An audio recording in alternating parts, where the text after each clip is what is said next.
ৰাজনীতি প্ৰেক্ষাপটৰ এক খবৰলৈ ষ্টুডিঅ'ত নিশা শৰ্মা শুক্ৰবাৰে তামুলপুৰত বিজেপিৰ মুখ্য কাৰ্যালয়ত উপস্থিত হৈছেহি মন্ত্ৰী পীযুষ হাজৰিকা। বিটিচিত অন্যান্য ৰাজনৈতিক দলবোৰক ধূলিসাৎ কৰি দিম বুলি মন্তব্য প্ৰকাশ কৰিলে মন্ত্ৰী পীযুষ হাজৰিকাদেৱে।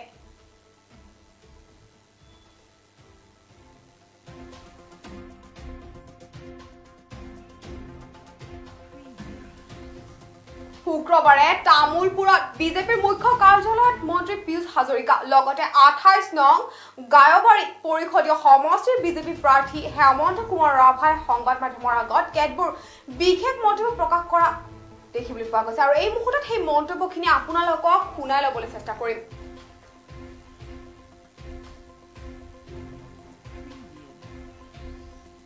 হাজাৰ হাজাৰ মানুহ হৈছে। ডক্টৰ হিমন্ত বিশ্ব শৰ্মা ডাঙৰীয়া ৰঞ্জিত দাস ডাঙৰীয়া যলৈকে গৈছে হাজাৰ হাজাৰ মানুহ। আমাৰ মিটিঙত হাজাৰ হাজাৰ মানুহ হৈছে। ডক্টৰ হিমন্ত বিশ্ব শৰ্মা ডাঙৰীয়া ৰঞ্জিত দাস ডাঙৰীয়া যলৈকে গৈছে হাজাৰ হাজাৰ মানুহ। আমাৰ মিটিংবিলাকতো যথেষ্ট মানুহ। কালিৰ পৰা মাননীয় মুখ্যমন্ত্ৰী ডাঙৰীয়া আহিব, হাজাৰ হাজাৰ মানুহ হ'ব। বিটিচিত বিজেপিয়ে চৰকাৰ কৰিবই, এই কথাটোত কোনো চিন্তাও নাই।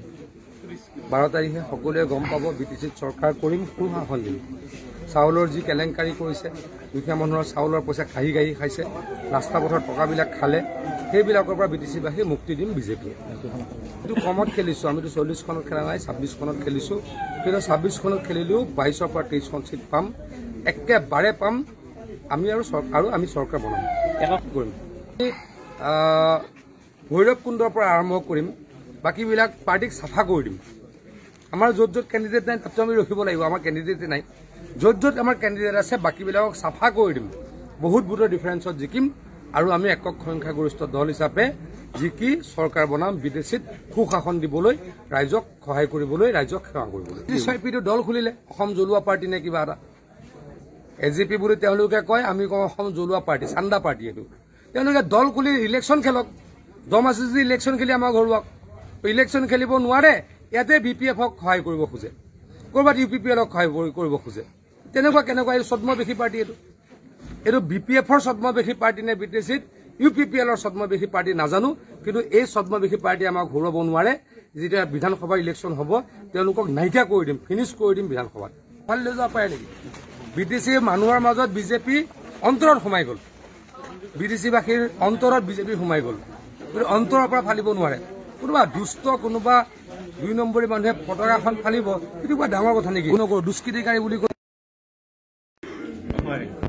এতিয়া নিৰ্বাচন আমাৰ অহা 7 তাৰিখে হ'বলৈ গৈ আছে। নিৰ্বাচন যিমানে চমু চাপি আহিছে সিমানে ভাৰতীয় জনতা পাৰ্টীক সমৰ্থন কৰিবলৈ আৰু মৰম কৰিবলৈ ৰাইজেই যথেষ্ট সংখ্যক ওলাই আহিছে। আমি যোৱাকালিও বহুকেইখন মিটিং কৰিলোঁ, আজিও বহুকেইখন মিটিং কৰিলোঁ। প্ৰতিখন সভাত আমাক ৰাইজে যথেষ্ট মৰম কৰিছে, সমৰ্থন কৰিবলৈ ওলাই আহিছে। গতিকে তাৰ পৰা এইটো নিশ্চিত যে ভাৰতীয় জনতা পাৰ্টীৰ চৰকাৰ পৰাজয় হ'বলৈ গৈ আছে। তাৰোপৰি আপোনালোকে আটাই দেখিছে ডক্টৰ হিমন্ত বিশ্ব শৰ্মা, আমাৰ ৰঞ্জিত দাস ডাঙৰীয়া, আমাৰ সকলোৰে যিখিনি সভা ইতিমধ্যে হৈছে, সেই সভাবিলাকত যথেষ্ট সংখ্যক মানুহৰ সমাগম ঘটিছে আৰু মানুহে বা ৰাইজে, বিটিচিবাসী ৰাইজে এইবাৰ বিটিচিত কোকৰাঝাৰ চৰকাৰ হোৱাটো বিচাৰিছে আৰু সেইটো হ'বলৈ গৈ আছে। গতিকে ৰাইজৰ সঁহাৰি, সমৰ্থন, মৰম ভাৰতীয় জনতা পাৰ্টীৰ ওপৰত যথেষ্ট আছে আৰু বিশেষভাৱে কেন্দ্ৰীয় চৰকাৰ আৰু ৰাজ্য চৰকাৰে যিধৰণে তৃণমূল পৰ্যায়ত চুই যোৱাকৈ সৰ্বস্পৰ্শী যিবিলাক আঁচনি আজি গ্ৰহণ কৰিছে, সেই আঁচনিৰ জৰিয়তে বিটিচিবাসী ৰাইজ যথেষ্ট উপকৃত হৈছে। বিটিচিবাসী ৰাইজে সেইটো নিশ্চিতভাৱে আজি বিচাৰিছে ভাৰতীয় জনতা পাৰ্টীৰ চৰকাৰ হোৱাটো। গতিকে চৰকাৰ হ'বলৈ গৈ আছে। তাৰোপৰি আমাৰ ভাৰতীয় জনতা পাৰ্টীৰ নেতৃত্বাধীন চৰকাৰৰ মন্ত্ৰী সন্মানীয় ডক্টৰ হিমন্ত বিশ্ব শৰ্মা ডাঙৰীয়া ইতিমধ্যে কেইবাটাও। আৰু ইয়াৰ লগে লগে ষ্টুডিঅ' মুজিবৰ মই নিশা সময় বিদায় লৈছোঁ। পৰৱৰ্তী খবৰৰ বাবে চাই থাকিব আপোনালোকৰ প্ৰিয় চেনেল PI নিউজ। ধন্যবাদ।